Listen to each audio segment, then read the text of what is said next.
The TV ratings might not justify it, but that was insane. I mean, just wow, pure chaos. From the very, very beginning of that World Series, it was just absolutely insanity. By the way, I want my apologies. I was clowned to death for calling the Diamondbacks the worst claps in baseball a few months ago. Where do I get my flowers now? Because, you know what, they ended up losing the damn World Series, so I don't even want to hear it. The Rangers were just on a completely different planet, and that's what I've been saying, right? You're telling me that the Astros are going to go and stop the Rangers, or the Orioles, of course, these teams that they had to face throughout their postseason run, or that even the Diamondbacks were going to be able to stop them? No. The Rangers were on a different planet. There was no stopping them. They were the most consistent postseason team. Now, the thing that's, of course, most notable about them is the lack of pitching. They only had Montgomery and Eovaldi throughout that regular season, of course, because of injury. And what did we see? We saw Eovaldi and Montgomery absolutely carried them throughout everything. But in the postseason, the bullpen went from one of the worst in the regular season to one of the best in the postseason. Gotta give them their credit. They did an incredible job. And the truth is, everyone on that Rangers team did do an incredible job. I mean, Corey Seager, by the way, of course, I predicted he would win MVP in the World Series, and he did. Corey Seager was absolutely ridiculous. And you know what? I think we got to go ahead and give credit to him. Also insane, Will Smith has won 3 straight World Series. Gotta give the guy some credit. I mean, he's doing something right. I don't know what it is, but he's going to every single winner. I guess no matter where he goes, you're just gonna win. But the Diamondbacks had about every single chance, possibly, right? They had every chance, and they blew it at every single opportunity. They were bad in this World Series, and I think every Diamondbacks fan would be the very first person to go ahead and tell you that the Diamondbacks absolutely sold. I mean, in Game 1, it was really, really close. And I will say, Game 1 specifically was one of the best games I've ever watched. Not just a World Series game. That was one of the best games I've ever watched. And in the end, of course, Paul Sewald ended up choking that game away. Just not great stuff for them.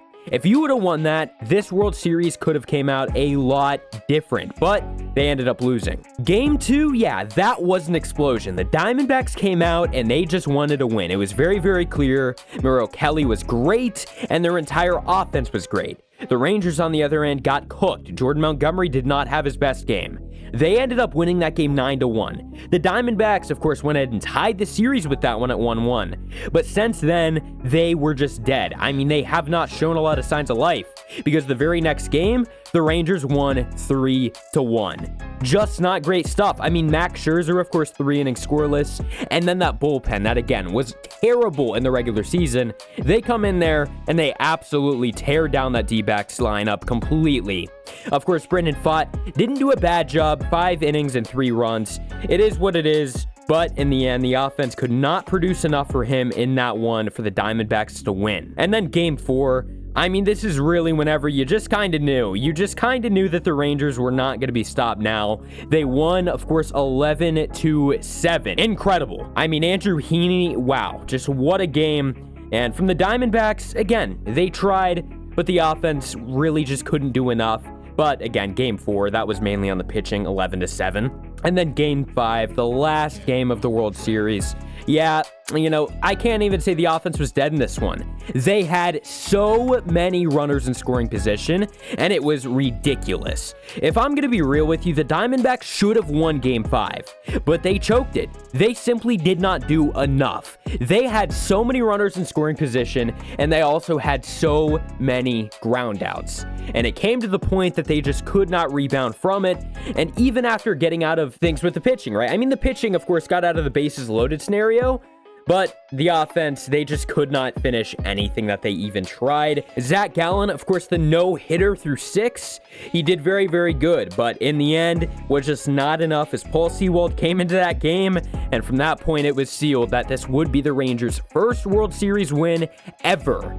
But if there's one thing that we know for sure, it's that I was right. The worst claps in baseball again. No, but no reality, the Diamondbacks are going to be back. Maybe not in the World Series next year, but they will be back. They have a young core and a very talented core. Merrill Kelly, Zach Gallen. Those are 2 pitchers that you want to build around. Of course, Brandon Pfaadt showing out in this postseason is absolutely huge for them.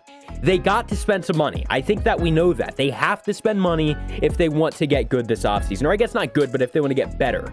And I do believe that the Diamondbacks will be making at least a move or 2. We'll see what happens. Anyways, I hope you guys enjoyed. What a World Series, man. What a World Series. Let me know what you guys thought. Hope you guys enjoyed. Subscribe if you haven't already, and peace out.